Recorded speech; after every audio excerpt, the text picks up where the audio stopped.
Hello viewers, Super GT here. Let's jump into some absolute mayhem on Gran Turismo 7. Now let me tell you, this session on this Honda Civic race at Laguna was quite special. It was quite something. Let's start it off with a Frenchman not starting off. You can see it there, just forgets to go at the start of the race. Not the optimum strategy, in my opinion, but each to his own. Now, heading down towards turn 1, we're going to witness some scenes of devastation and just general sort of pinball / bowling alley kind of antics. Now, I'll just keep it nice and pinned to the inside. And, I was going to say the Honda Civic driver there got punted wide, but everyone's in a Civic, so that's not a good way to differentiate between the drivers in the race. And you can see here, some just quite incredible scenes really, because I've gone from pretty much last to 4th in 4 corners, and that kind of just highlights to you the level of depravity we are witnessing in this lobby. Now, it was quite funny. It's going to develop, if I can get my words out. It's going to develop in some of these races, because that is typically what happens in Daily Race A. You have the slower car on the slower track. Well, is it a slower track?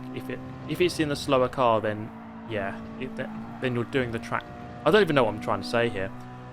So it's normally the most chaotic race. That's basically what I'm trying to say, and I said it really badly. Heading towards the corkscrew, and we're looking here for a good result. This is the first time I'm doing this race, so I'm not quite sure how it's going to pan out, other than absolute carnage, of course.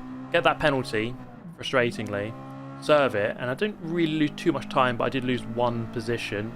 And again, you can see there, the group in front, not too much time lost to them, so I'm still in with a chance here. So it's not too bad. And you see there, they're about 2-3 abreast through the first corner, which is actually officially the second corner here at Laguna Seca. And up towards, therefore, turn number 3, which is actually turn 2, really. The British driver says hello to the sand, which isn't good. It's not ideal. And I go up the inside and up into P4. I'm just trying to remember where this race really unravels. It must be quite soon, I would have thought, as it's building up to a nice little crescendo here, as trying to overtake the Frenchman here, and it's not quite working. Heading up the hill towards turn number, I don't know, 7 I'm going to guess. Wait, 1, 2, 3, 4, 5, 6, 7 is it? I don't know if that kink between 4 and 5 actually counts as a corner. I don't really know. I should just stop using numbers, because I obviously just don't know the numbers really, do I?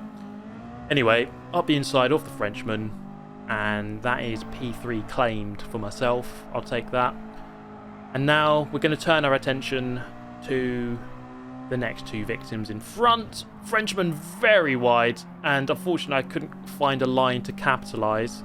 And we're going to look up the inside here. This is going to be a savage move. Late on the brakes, hit the apex, and we do receive some contact there, but I felt like it was a clean move. Up the inside, hit the apex.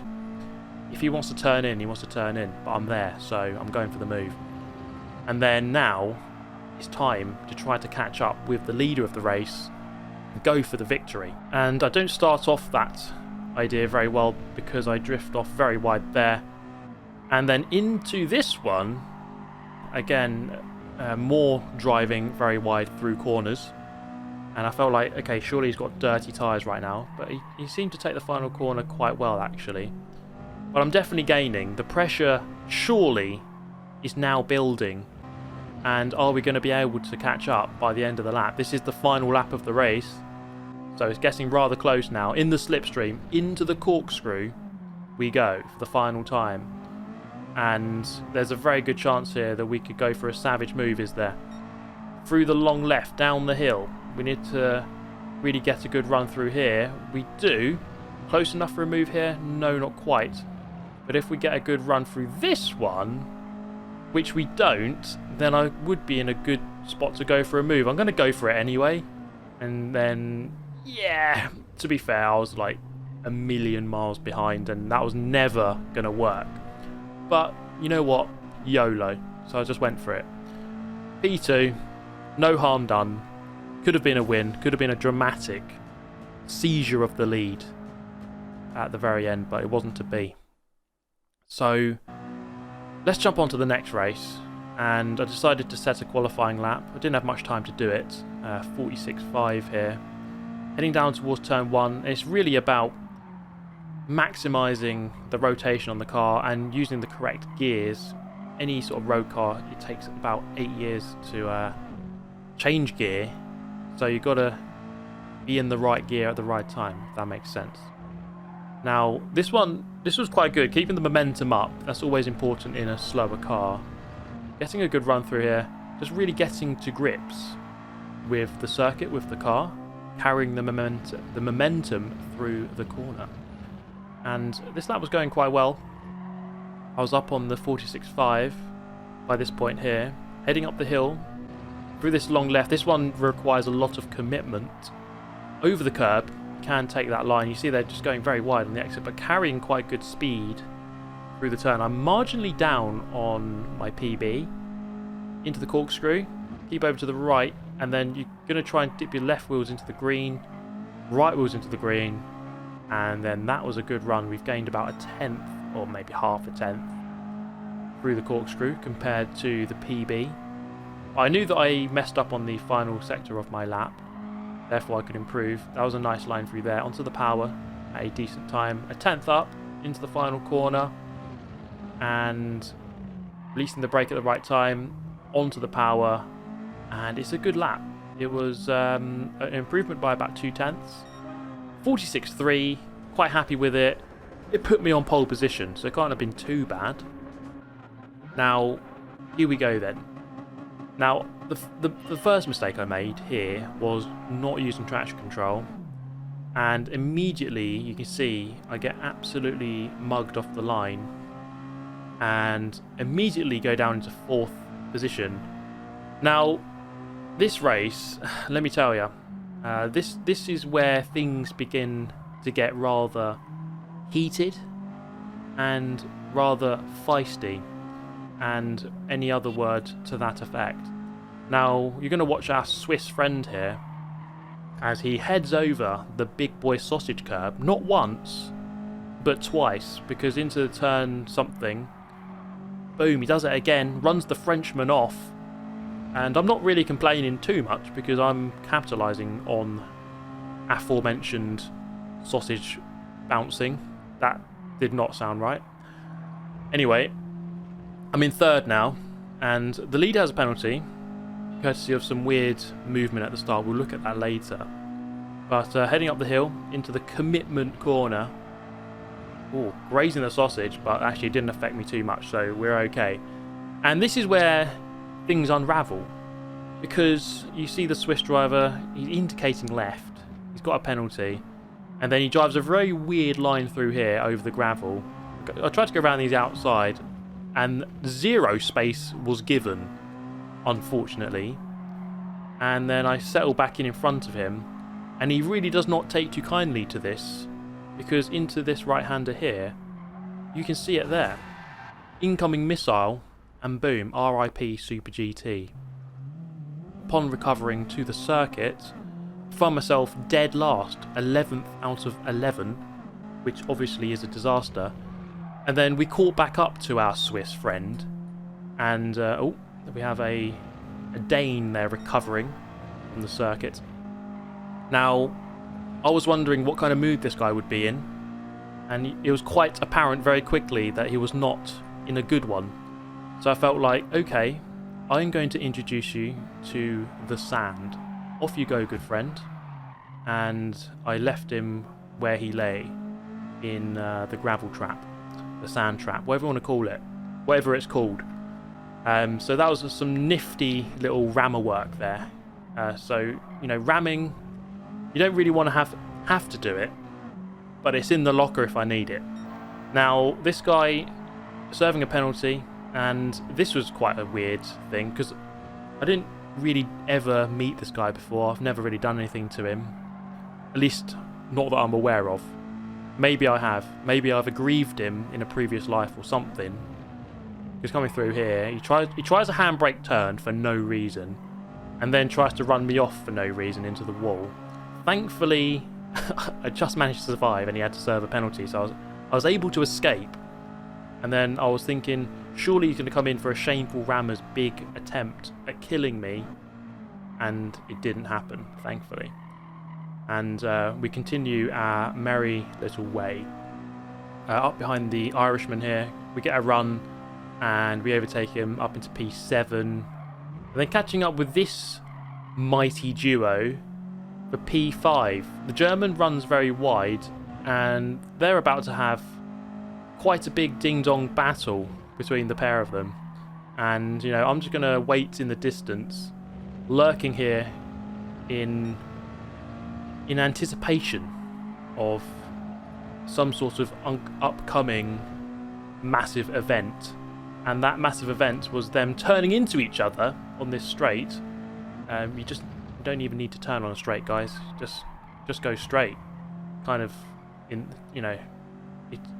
that's the thing about straight. You just go straight on it. But there you go.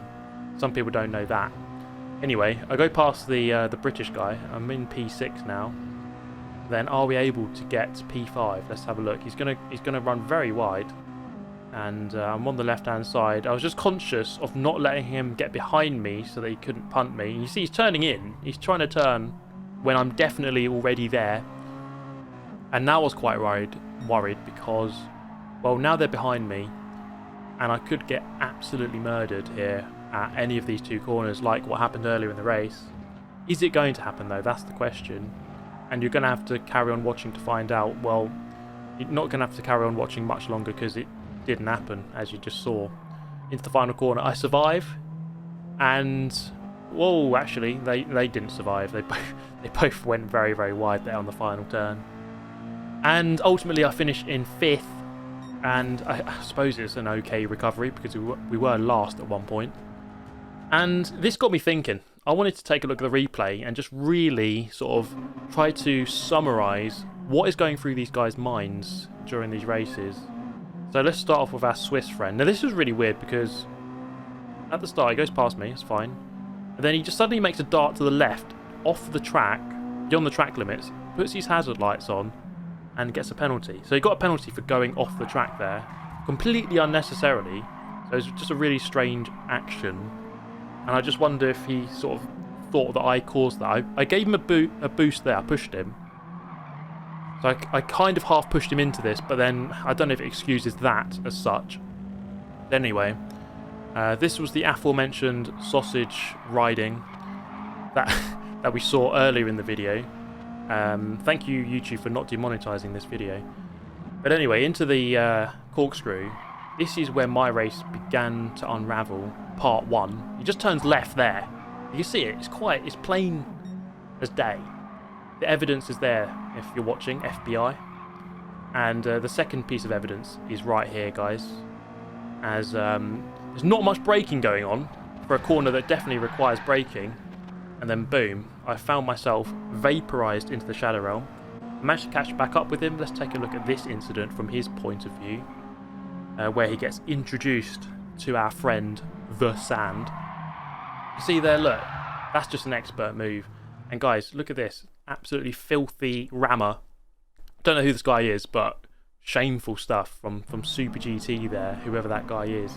Just to punt off this poor innocent guy into the sand. Not good, is it? Anyway, this guy had a kind of a very uneventful rest of race. But I did sort of catch a glimpse of something very weird. In fact, it was the incident that happened behind me at the end of the race. You see it there. Big punts going on by the Punisher. So I felt like, let's take a look at the Punisher's race and see how much punishment he dishes out. Because clearly, this man is not to be messed with. When he signed up to PSN and put his name as the Punisher, he was not in a mood for being nice, was he?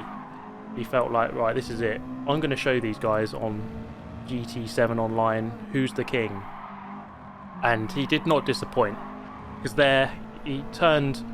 Well, he just kind of didn't brake and just forced the German off into the sand. And then it's all kicking off here. There's Sheep. There's a guy called Sheep on the sand now.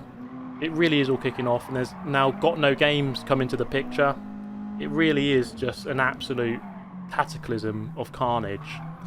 through the chicane here. They're just not giving each other space at all. It's just hilariously bad driving. It just really is. They're going for gaps that they just shouldn't go for, like that, and then just running each other wide and themselves wide. And then they're going past the Swiss driver, who's my best friend, and then through here, having a very intense battle with sheep. Incredible stuff. The Punisher versus sheep, the battle we've all been waiting for. Then he murders this Danish driver. Absolutely cold-blooded killer. This guy is not to be messed with. You just would not want to meet him down an alley at night, would you? Because just look at these depraved scenes here as he punts off the Irishman who's got no game. And, you know, the sheep comes back into the picture, heading up the hill, pushes sheep onto the sand, through the fast left, and it's just contact everywhere. It's just the least clean driving you've ever seen. It's just hilariously bad. Then he tries a wipeout with a handbrake turn. Like, what even was that? I don't even understand it. And he completely failed, got himself a 2-second penalty. It's just hilariously awful. And then he tries another handbrake turn, and then this is where he tries to send me into the Shadow Realm. Doesn't quite work out for him. Serves the penalty, and then I can say goodbye to him, thankfully. But then his race is not over, because he's catching up with Got No Game. And here's punt number 1. Punt number 2 is there, and then punt number 3, you can probably imagine, is going to be a sizable event. And this one actually measured on the Richter scale. People felt it all around the world as he forgot to brake at the final corner and murders the unsuspecting Irishman, who definitely has no game now. As this guy, funnily, he gets a 3-second penalty and still finishes ahead of the guy he punted off to get the 3-second penalty. So the penalty system clearly not working there. Clearly not working. But I wanted to end this video on a high rather than showing you so many depraved scenes, which, to be honest, you shouldn't really watch too much of that because it really can negatively affect you. It's just like watching gory content online. It stays with you. You shouldn't watch too much of it, if any. Now, this race was quite different. This one was a breath of fresh air, I must say, compared to the scenes of devastation we have witnessed so far. Now, this one started on pole. I used traction control off the line to maintain the lead. And as you can see, it's going really, really rather well so far. Keeping the lead up into the corkscrew, taking a nice line, perhaps could have taken a bit more curb on the way in, but taking it rather well and pulling away at the end of lap 1, 1.3 seconds away. Actually, this is the end of lap 2. So the guy sort of stayed quite close, getting the fastest lap there, but he wasn't quite able to keep with me because he must have made a mistake here as we head through the long left, the fast left. There's suddenly the gap to him or her, you can see there, quite quickly rose, and eventually I was more than 5 seconds in the lead and brought home the victory after lots of pain and agony. But that is the end of this video. Thank you so much for watching. I really hope you enjoyed it, and yeah, have yourself an amazing day. I'll see you next time. Goodbye.